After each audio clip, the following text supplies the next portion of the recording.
Yo, how's everybody doing? It's your boy Airboy, and I'm back with another FanBoyAaron review, and this time I'm going to be taking a look at the Transformers Studio Series Leader Class Shockwave. And prior to use, before we look at the figure, we will take a look at his box, or packaging, or whatever. Alright, so here we have Shockwave's packaging. He is number 56 of the Studio Series line. There we have a nice image of Shockwave. Out of all the Michael Bay designs, I feel that Shockwave is one of the better ones, honestly. I know personality-wise he's not true to the OG character, but design-wise it's, you know, close enough. I mean, the Bumblebee model's a lot better, or the Bumblebee movie Shockwave is a lot better design-wise, but this isn't too terrible. He is a leader class figure. Side of the box. Same image of Shockwave. I don't know why there's an Autobot logo. Top and bottom, nothing worth looking at. Back of the box. When I bought the figure, the box was damaged. Probably why it was sitting on a cart in the back instead of on the shelf with the other figures, but you know, no biggie. I didn't buy it for the box, I bought it for the content. I bought it for what was inside. So we have some product shots with some coloring that is not completely accurate to the actual figure.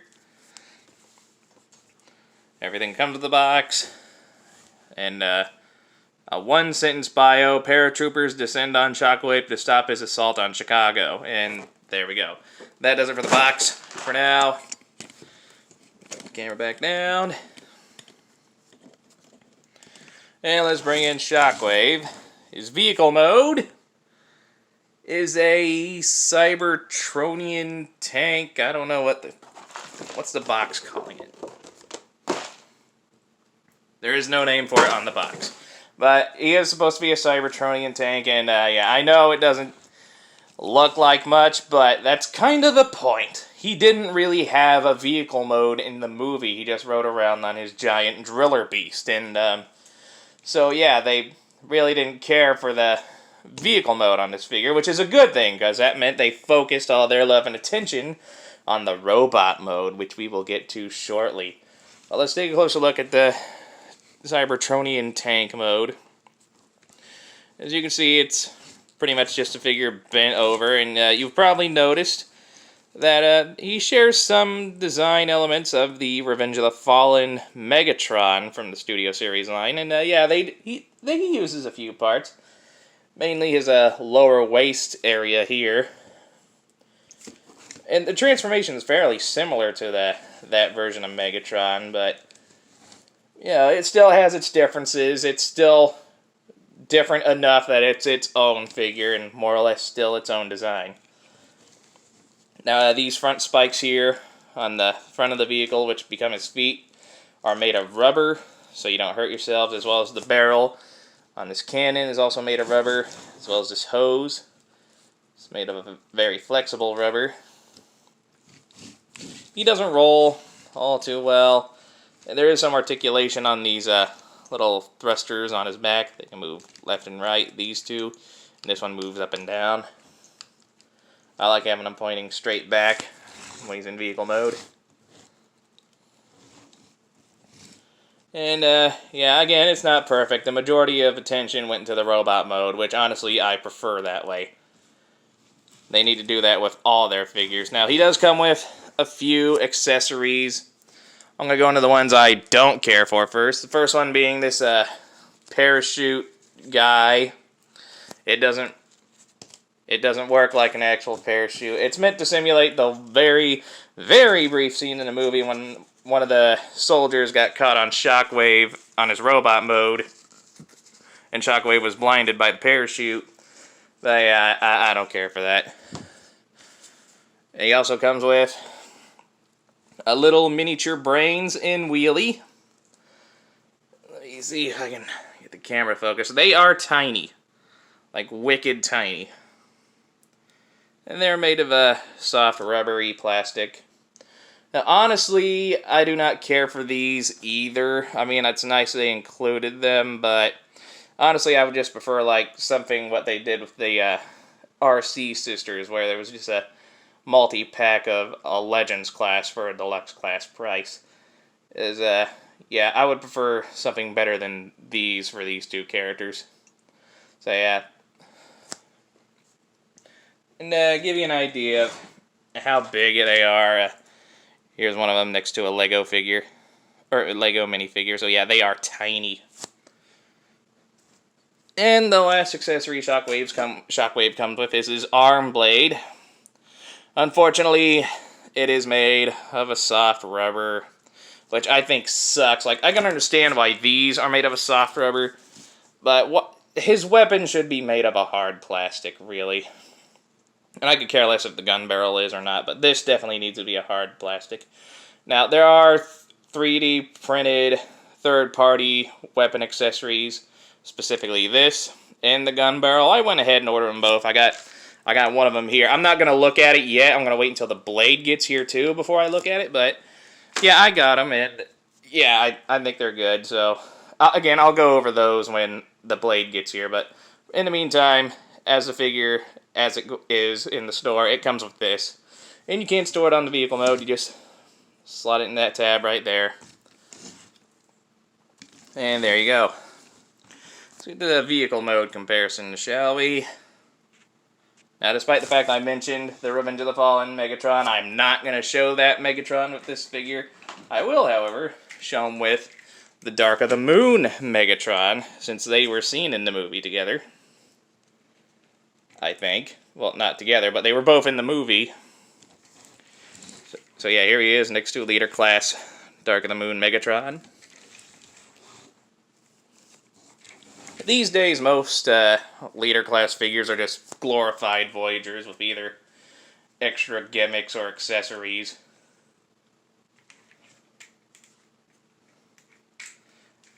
Alright, here he is next to Dark of the Moon Sentinel Prime.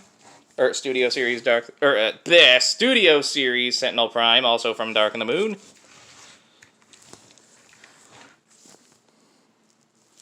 See how they look. Here he is next to Revenge of the Fallen / Dark of the Moon Starscream. These two and Soundwave are easily the most recognizable Decepticons, regardless of continuity.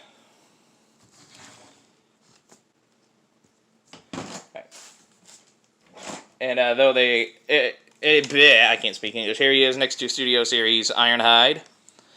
And yeah, I don't know about you, but I think it would have been awesome if Ironhide survived a little longer into the Dark of the Moon film and battled Shockwave. I think that would have been an interesting fight. Who do you think would have won in that scenario? Ironhide or Shockwave? 1v1. I think that would have been awesome. Alright, here he is next to Dark of the Moon, or Studio Series, really all three films, Optimus Prime. See how they look. And these two were together on screen, specifically when, well, I'm not going to spoil it. But let's just say one of them really gets messed up by the other. And though they were never in the same movie together, I'm going to show it off anyway. If only because he's also a Leader Class Decepticon I really like. Here he is next to Leader Class Studio Series Blackout. And I will be taking a look at this guy. I wasn't going to before just due to the complexity of his transformation, but now I think I will. I think I will take a look at Blackout. I just hope I can find his box. I don't even know if I still have it. But yeah, it would have been awesome to see these two together in a movie too. Two of the most sturdy Decepticon warriors under Megatron's command. Alright, let's get down to transformation. Now, since I bought this thing, I only transformed it once. I transformed it from robot mode to vehicle mode for this review. I have not touched it since. It's been sitting here for like nearly a week. I haven't messed with it, so just bear with me. I'm going to move the arm blade and make it easier. So, I'm also going to raise the camera so I can sit up and see what I'm doing. Again, just bear with me. I only done this once since I got the figure, and that was robot to vehicle, not the other way around. So let's start by untabbing the back section here. It just tabs in there. Pull up the arms. Let's, I think we want to pull these out this way. Yes, no, maybe, I don't know, it looks like it. Well, that one came out, why the hell isn't this one? Is there something wrong? What am I doing wrong? I'm not doing anything wrong, this thing's just being stupid. There we go. Then we're going to come down here, untap the legs from the side again. Despite the similarities between this guy and Revenge of the Fallen Megatron, they do have enough of their own differences. Collapse the legs in like that. Sorry, I'm not going into too much details. Fold the feet up. They're on like a double hinge in there. Just fold them up so they're like evened out. You take this part here, flip it down, rotate it back. Same thing on the other side. Just fold up the foot flush against the leg, take this part, rotate it back, and do we want to flip this part down?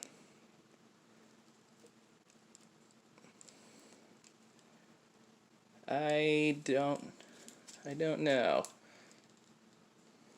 That's odd. Wait, I'm confused. Hold on. Okay, so that one folds up all the way down like that, but oh no. No, it doesn't. It's not supposed to. Oh, crap. Don't worry, it's not broken. Not like my last review. Yeah, I think that's the proper orientation. And look at that. We're already about done. So orientate the head. I gotta raise the camera more. This guy's tall. Alright. What do we want to do here? I think... yeah, we just want to fold up the back. I don't know if it's... yep, it clicks into place nice and securely. Then the back, you'll notice in there, it's on a double hinge. We want to bring that up. Make sure it's flush against the back. Oh, you notice here on the arms, there's these little holes here meant for these little slot-shaped pegs.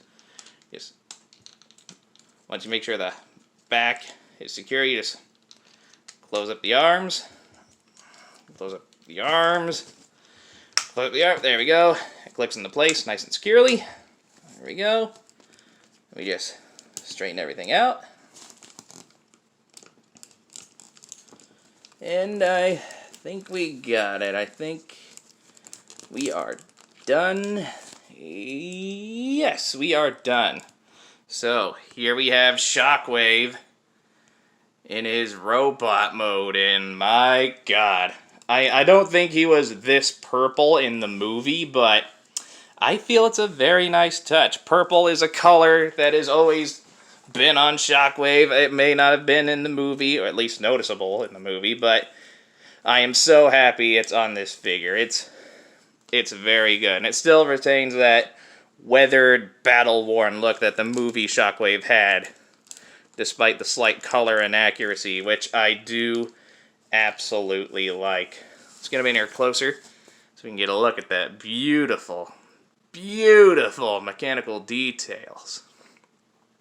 All throughout this figure, nothing but really good details. The head sculpt, very movie accurate. The whole figure really is completely movie accurate. There wasn't much love in the vehicle mode, but there's definitely a lot in the robot mode. They did absolutely amazingly with this figure. I love how it turned out. Even the back, it's a very clean transformation.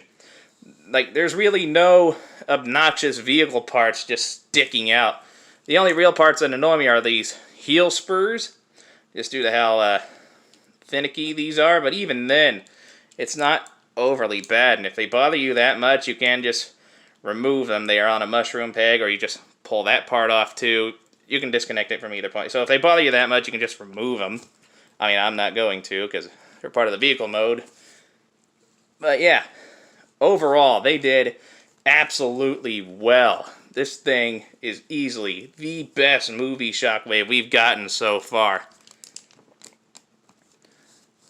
As you can see, lots of beautiful mechanical detail all throughout this guy. A very clean transformation. Again, you can angle these however you want. On the robot mode, on vehicle mode, I like them facing in. On robot mode, I like them flared out. a little bit. In the Dark of the Moon video game, these back ports were like his weakness or something. I thought that was interesting. Alright, let's get in on the articulation. The head is on a ball joint. You can look up all the way. That is impressive. I think it's the first time I reviewed a figure that could look all the way up. You can look quite a ways down, too. Take advantage of this transformation hinge. You can look all the way down.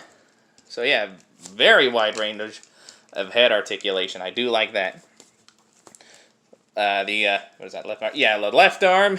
Can go all the way around. And go out that far. Bicep rotation.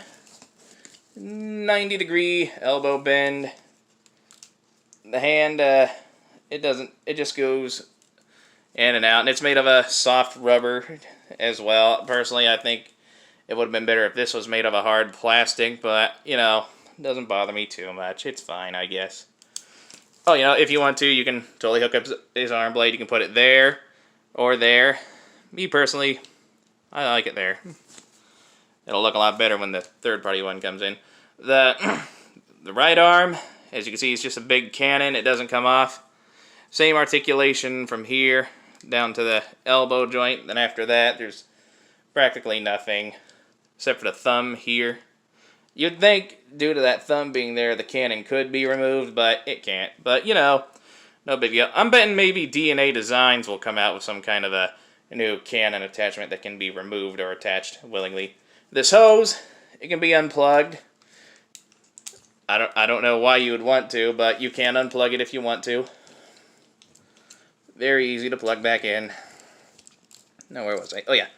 Nothing at the waist, just due to how he transforms. The hips can go up that high. They can go back that far. They can go out. Yeah, full splits. You can do the full splits. It does have thigh rotation. Little over 90-degree bend at the knee. And the feet, they can move down, up, and you get a very good ankle pivot. So yeah, despite the few lacking points in his articulation, you do get more than enough to get some really cool, really dynamic poses out of this guy. Like, you can make him look really, really good. I absolutely love this thing. With the few minor nitpicks I have with it, it's still one of the better Studio Series figures in my collection. Alright. Let me set this guy up so we can get on with some robot mode comparison. Damn it. Robot mode comparisons. Stand up, please. There we go. Lower the camera. Get the camera to focus. There we go. Alright. Here he is next to Dark of the Moon, Megatron. And as you can see, they are more or less the same size. Straighten out his legs. I mean, Megatron might be a hair taller.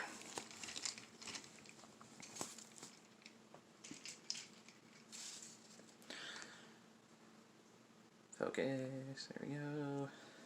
Alright, here he is next to Dark of the Moon, Sentinel Prime, or Studio Series Sentinel Prime, also from Dark of the Moon. Sorry, I keep doing that. Yeah, scale-wise, I think he's accurate for the most part to all the Voyager class and Leader class figures from the SS line so far. Here he is next to Starscream. See how that looks. Here he is with Ironhide. Again, would have loved to have seen these two butt heads in the movie.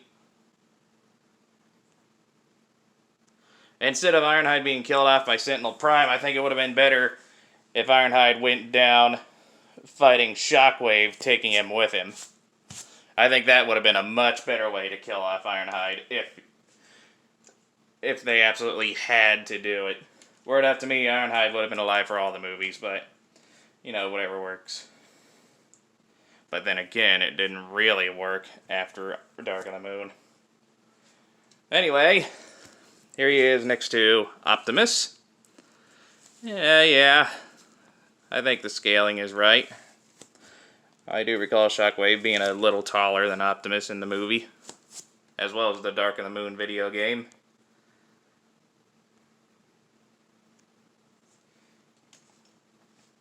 And just because here he is next to Leader Class Blackout, I might be taking a look at this guy next.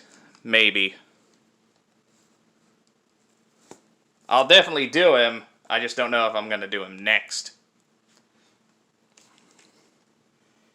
And that does it. The only thing left to show off, like all Studio Series figures, the Shockwave comes with a box insert for displaying. Shockwave's background is the Chicago battle when all those soldiers parachuted onto him. Again, I don't use them, but if you're a new collector looking for a better, proper display, these work. Alright, I think that just about wraps it up.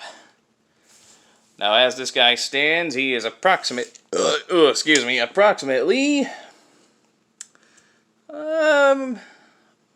little under 7.5 inches. And at the time of release, he was about $50. Now, is he worth that price, and is he worth picking up? Hell yes. I mean, I'll admit, at first glance, $50 seems like a steep price, but you are more or less getting your money's worth with this guy, despite the minor nitpicks I have, specifically the rubber parts on the weapons, which, thankfully, I have a means to fix well on the way. I do think he is worth his $50 price tag. I mean, the extra little things he comes with really aren't worth my time, but the main event definitely is. If you can find this guy for $50 or less, definitely grab him. He is a fine addition to any movie collection, for Transformer movie collection you have. He's just an overall absolutely stunning figure. Easily one of the best to come out of Studio Series so far. I absolutely love this guy. And I think that pretty much wraps it up for this video. If you enjoyed it as much as I did, hit that like button, leave a nice comment, and enjoy the rest of your day. And remember, I'm sorry, I was about to rip off Imgo for a second. I can't speak English. I am glad I stopped myself. Join me next time when I go over maybe Blackout. If not, well, I'll get to him eventually. I'll be back soon enough. Don't worry, there will be reviews coming. Don't you worry about that. I'm definitely going to review something next time, and I will get to Blackout eventually. Whether or not it will be next time is up for debate. And until then, I will see you all next time. Bye-bye.